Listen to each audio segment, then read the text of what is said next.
Dan saya yakin kasus penurunan bendera di Aceh, ya, sampai teks naskah pidatonya Prabowo salah, ini adalah bagian untuk pengalihan isu dari kasus yang besar. Tidak perlu lagi nyari londo irengnya siapa, sudah muncul semua di permukaan. Ini sama dengan rakyat bersuara yang minggu kemarin, ya. Sebenarnya kasus FA di sini ada 3 F, ya. Febri dan Febriano sama Bang Febri juga pengacara, jadi 3 F, ya. Febri, Febrio dan Febri pengacara. Ya. Dulu ini kita kenal semua Bang Febri ini orang yang smart, lurus, ya, pinter. Ketika beliau jadi juru bicara KPK, tapi di saat menjadi pengacara dia juga berhasil membuat kita puyeng juga, muter nggak jelas, ya. Mudah-mudahan ya apa yang disampaikan benar juga, ya. Jadi masalah Febri ini FA katanya inisial, padahal sudah tahu semua mantan Janpisus, ya. Ini gampang sekali untuk diungkap. Tergantung mau atau tidak diungkap. Yang pertama, berani atau tidak untuk diungkap. Karena bagaimanapun saudara FA ini pintu Pandora. Apabila dibuka ini akan melibatkan banyak pihak di dalamnya, ya. Banyak pihak di dalam. Pasti banyak yang terlibat. Banyak uang yang lebih lagi akan kita lihat di dalam. Pasti ada banyak, ya. Jadi Pandora. Jadi saya berharap yang dilindungi bukan cuma saksinya saja yang sekarang di LPSK melindungi, tapi saudara Febri pun harus dilindungi. Karena pintu Pandora itu ada di FA. Ya, ya. Jangan sampai kejadian sama seperti kejadian menerima Trimo dialami juga saudara FA. Bahkan Febri Adriansyah juga bisa terancam kematian. Bisa saja karena pintu Pandora. Oke. Ya. Kita berpikir nih, kalau penegak hukum ini benar-benar orangnya bersih, punya komitmen yang jelas, gampang untuk mengungkap kasus ini sampai meninggalnya saudara Trimo juga ini bagian dari konspirasi tinggi, ya, tingkat tinggi, ya. Mungkin Pak Slamet juga lupa yang saya sampaikan kemarin. Untuk mengatasi orang banyak tahu kan cuma 2. Ya. Dirangkul terus supaya aman, supaya tidak nyanyi.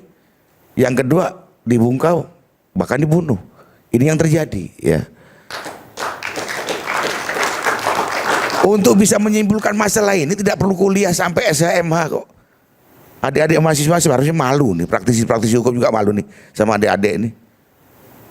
Mereka ini idealis, kritis, tapi kalau menyaksikan senior-seniornya memainkan pasal, memanipulasi pasal, malu seharusnya.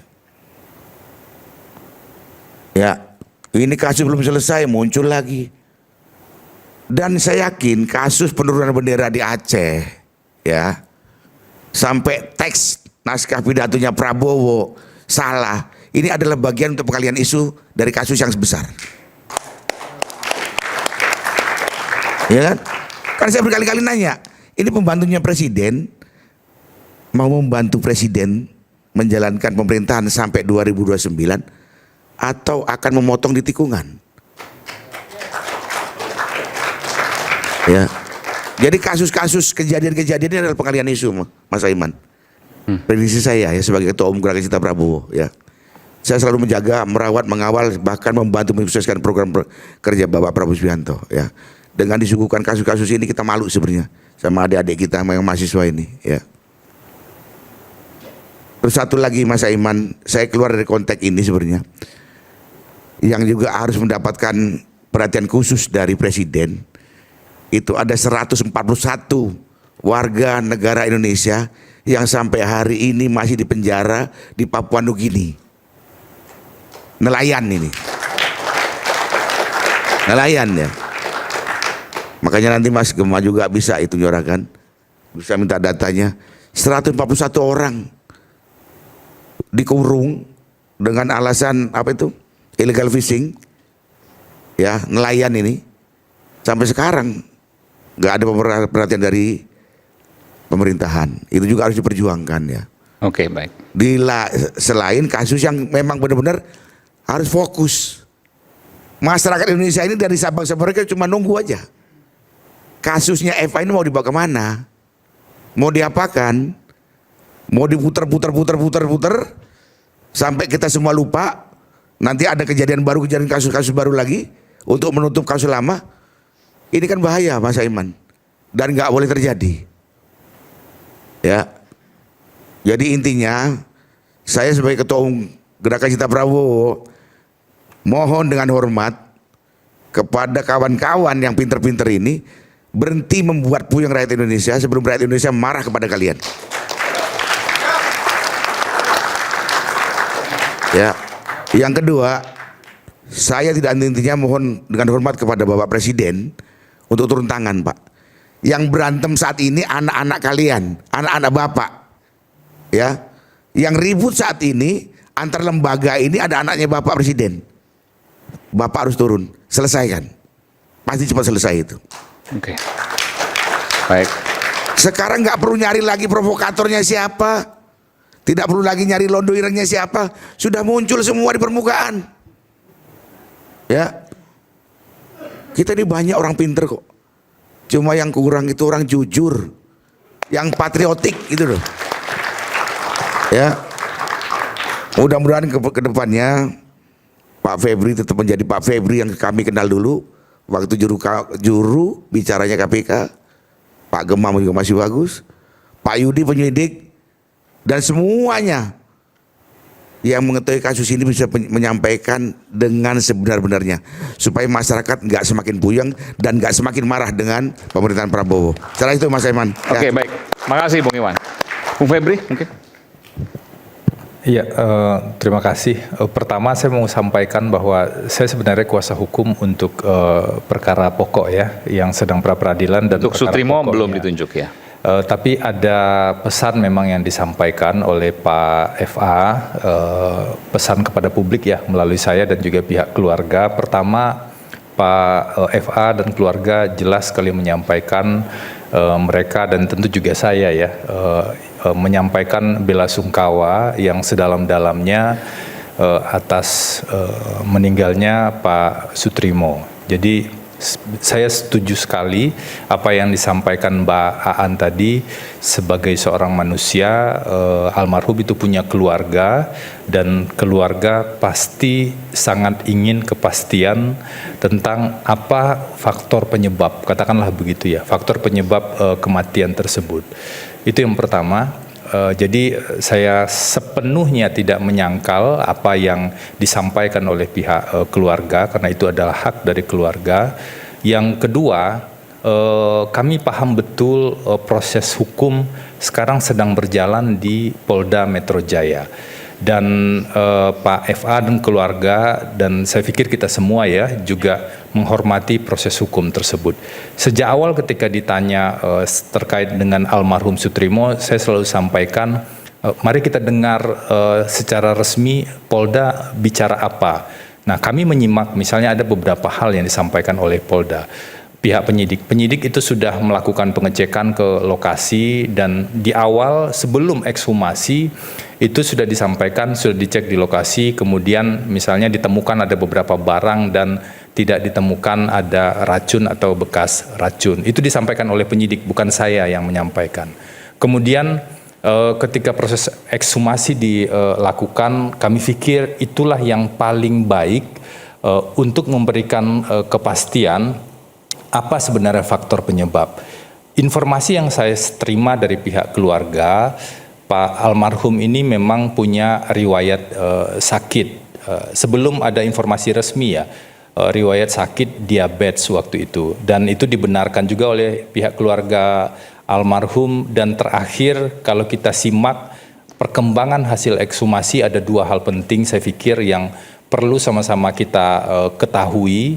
Satu, dokter atau pihak yang melakukan ekshumasi sudah mengatakan dari pengecekan luar tidak ada bekas luka atau bekas kekerasan benda tajam atau benda tumpul. Itu informasi resmi yang disampaikan oleh pihak dokter. Saya pikir ini yang relevan agar tidak muncul spekulasi-spekulasi.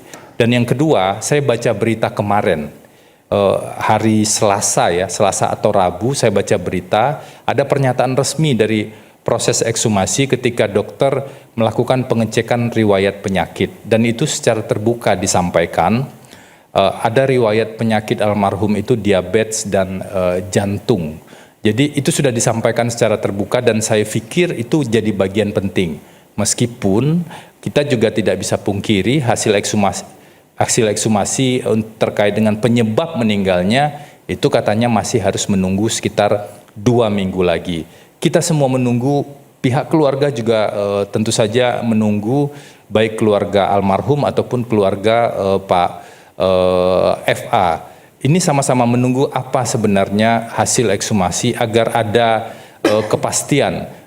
Tapi apapun hasil ekshumasi tersebut, saya pikir sebagai manusia, maka sudah sewajarnya bela sungkawa dan duka cita itu disampaikan. Karena bagaimanapun juga Pak Sutrimo ini bukan orang yang baru kenal dengan pihak keluarga. Jadi memang sudah bekerja, meskipun kadang bekerja, kadang pulang, tapi sudah berinteraksi cukup lama. Pasti ada ikatan emosional yang terjadi sebagai sesama manusia dengan pihak keluarga. Nah, poin ketiga yang ingin kami respon juga, kami sampaikan.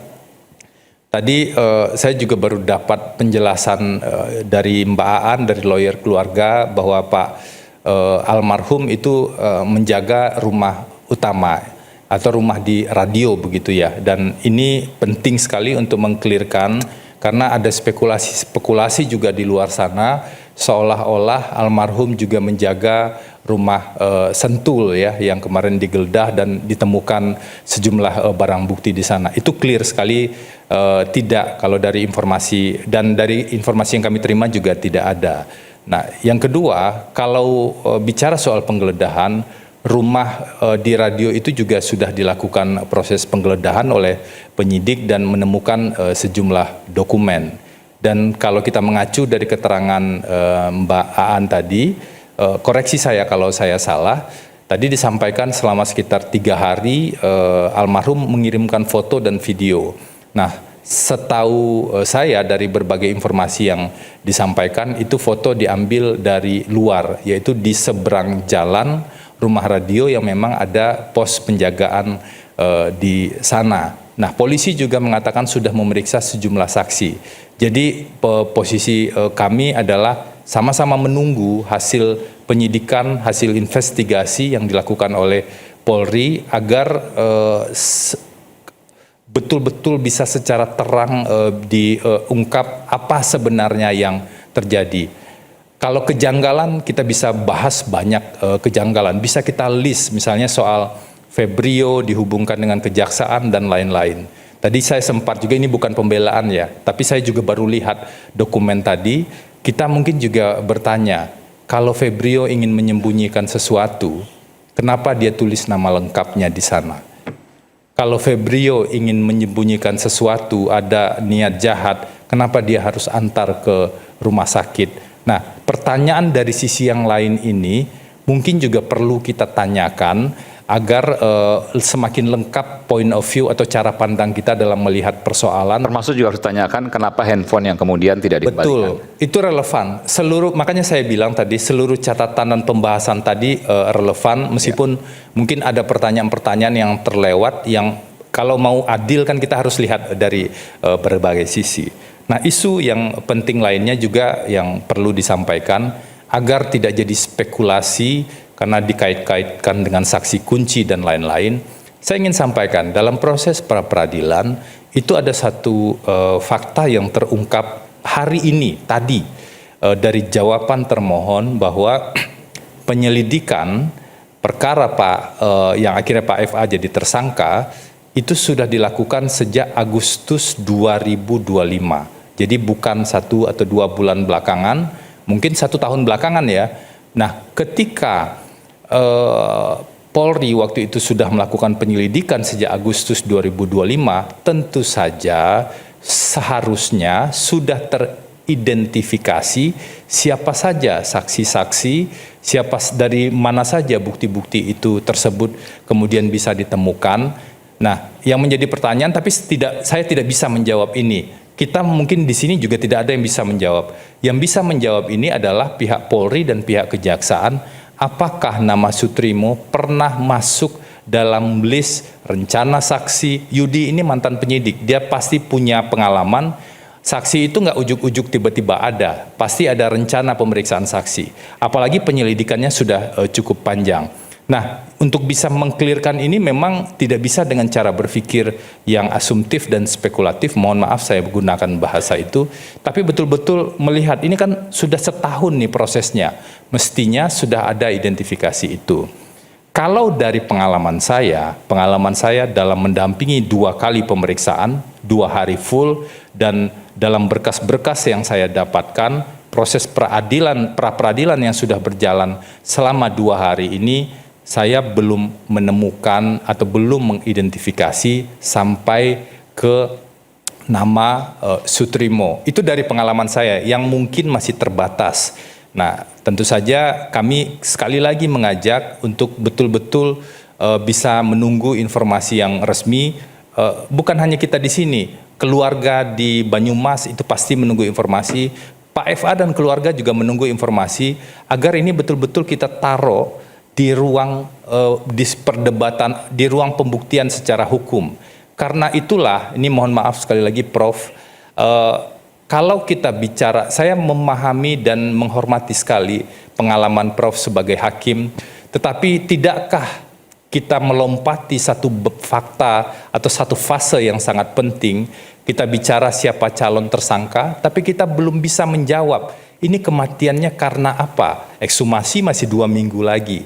Jadi kalau kami mengajak, satu, kami berbelasungkawa betul-betul terhadap peristiwa ini, dan yang kedua, kami sangat berharap ini betul-betul dilihat sebagai kalau proses hukumnya, kalau pengujian kejanggalannya dalam proses hukum itu sendiri. Mungkin itu yang bisa saya sampaikan. Oke, baik. Terima kasih.